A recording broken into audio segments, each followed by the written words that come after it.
Mga boss, pauwi na kami. Yan o. Mabaklay kita, binayan kada. Maglalakad lang kami pa. Puntang labasan. So, iniwan kami ng kasama namin.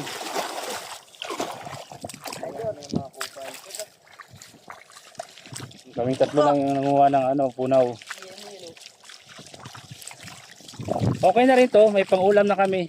Yan o. Pero sa ipagusayan. Yan o. May pang-ulam na tayo. Ganito lang kadali. Sasayaw ka lang sa putika ng dagat. Tapos may pang-ulam ka na.